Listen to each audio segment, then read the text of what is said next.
She said she could help me produce my music. Yeah, I'm going to sponsor the production of your music, both audio and video recording.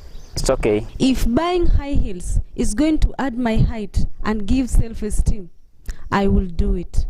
Life is about self-esteem. For some people, life is a losing game. I came to realize that Veronica had infected me with AIDS.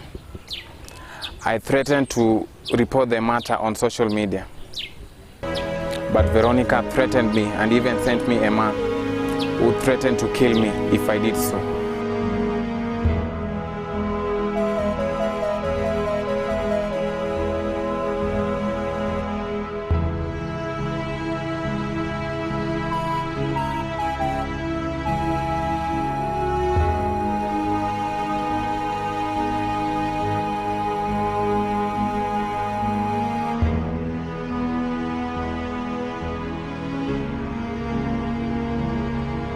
The confessions by Michael proves that we now have female sexual predators who are targeting our young boys in primary schools and high schools.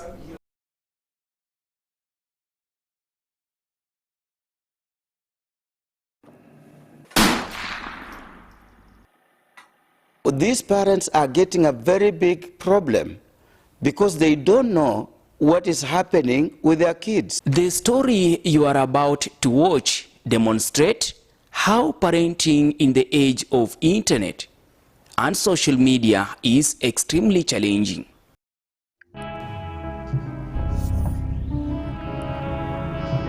Behind what looks to a casual observer as a fast-growing up-country town in a developing nation are parents who have stories of fear, anxiety and suspicion buried deep into the privacy of their hearts.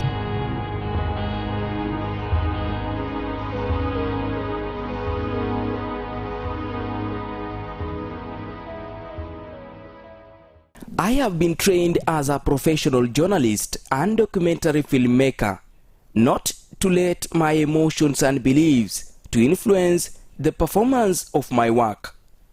That I should never take side but remain neutral when doing my stories. After watching Joanne make her claims and the whole happening nightmare of Slum District, my life was never the same. The question that we need to ask ourselves is it by coincidence that the people that were murdered through Aaron Messiah killings wear the same star chain that Aaron Messiah have been seen wearing in several photos? In the spiritual and supernatural world, every symbol has a meaning and power. While all those wearing star chain may not have been converted followers of Aaron Messiah, but fans in the spiritual and supernatural world, both the converted followers are fans and are the same.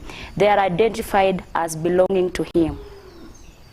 The disturbing vision of Catherine Zulu gone crazy, stuck in the middle of nowhere, speaking to herself and to the wall, could not go away.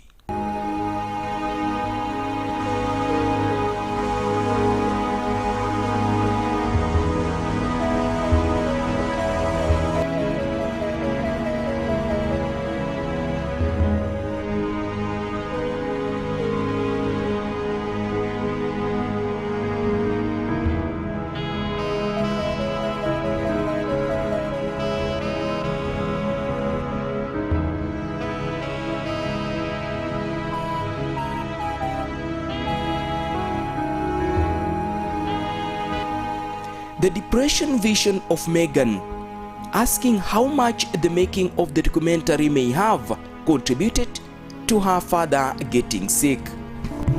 My father is sick. He needs help. They say Aaron is alive. Do you think my father is sick because of the film we made?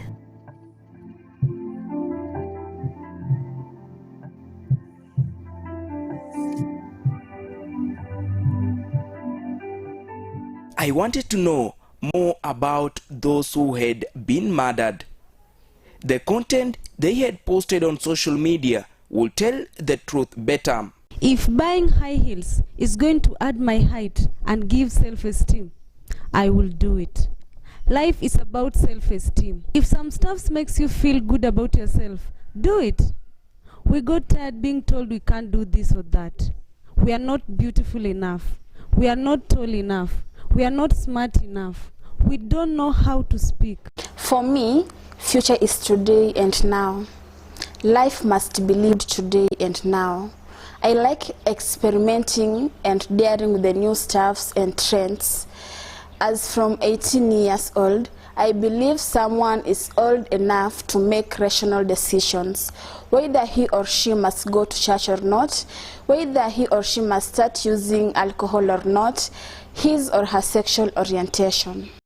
We are living in changing times and must be willing to change with the times. We must have our mindset changed, our belief system, our definition of things. Some things need to be redefined. For example, love.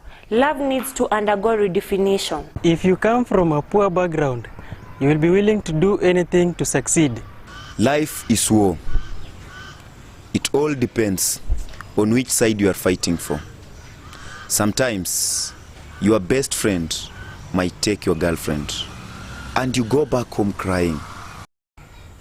For some people, life is a losing game. My fears were confirmed. The statement by each person revealed some kind of insecurities or daring hidden deep in the privacy of their hearts. And this could be the very things Aaron used to go after their precious hearts and souls. I wondered whether what Alan had told me was true or he had been hiding something. So how was your life with Aaron? Aaron was a generous man. When I arrived in Nairobi, he welcomed me in his house and stayed with me until I got a job.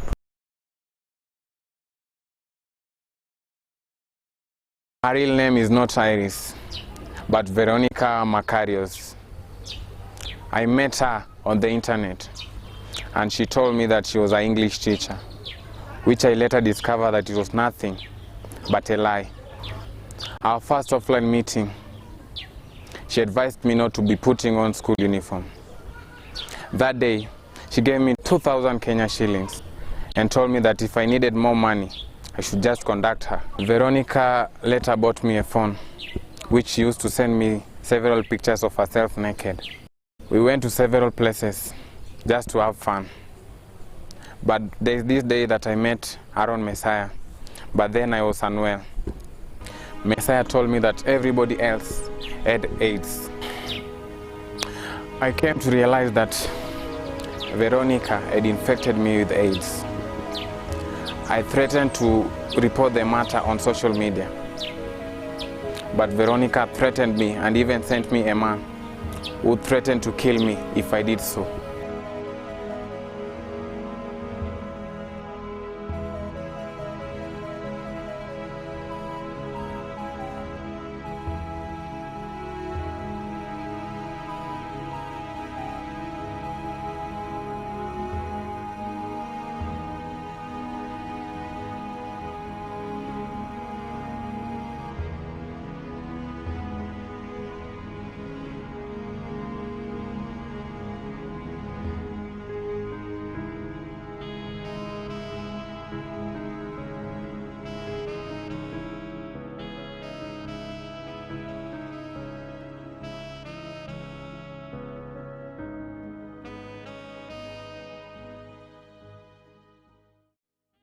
The confessions by Michael proves that we now have female sexual predators who are targeting our young boys in primary schools and high schools. We now have to change the narrative and start talking of how best we can protect our young boys from these female sexual predators. In this case, further investigations must be done to establish the whole truth. She said she could help me produce my music. Yeah, I'm going to sponsor the production of your music, both audio and video recording. It's okay. I have several people in media who may give you publicity and get you famous and rich. You know what I'm saying? It was a mistake. I just saw the confession by Michael. I'll have to go for HIV/AIDS test. I don't know what to do.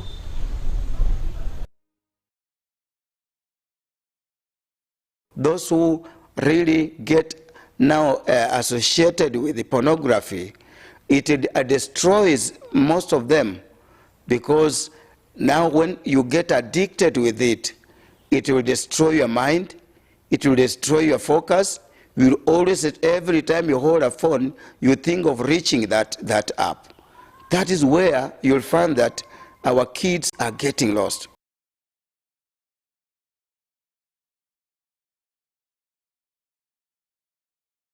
Blessed is the man who does not walk in the counsel of wicked people, who does not stand in the way of sinners, who does not sit in the seat of mockers. My name is Elizabeth Macarius, the twin sister to the late Veronica. As a family, we have been trying to do our own private investigation to find out how Iris was killed and how she got mixed up in all that kind of stuff. According to our findings, Aaron Messiah died in the year 2000. What it means is we are dealing with stolen identity. Someone stole Aaron Messiah's identity and used it to commit crimes. I had heard about identity theft, a situation where a malicious person illegally acquires personal information such as date of birth, social security number, credit card number, identity card number, home address center, and uses this information to commit crimes. I had watched several films where characters were involved in identity theft.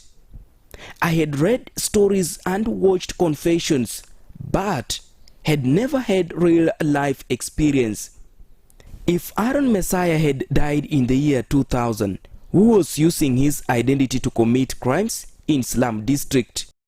I received a video link from Elizabeth Macarius that will shock the living daylights out of me. Aaron Messiah is out there.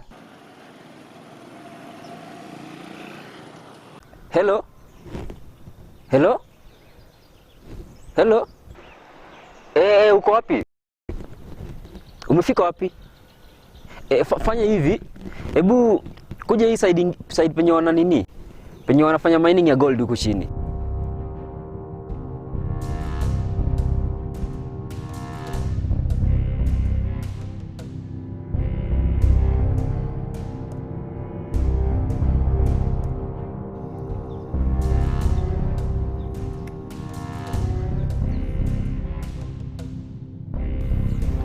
You promised not to share with anybody anything you know about Iris.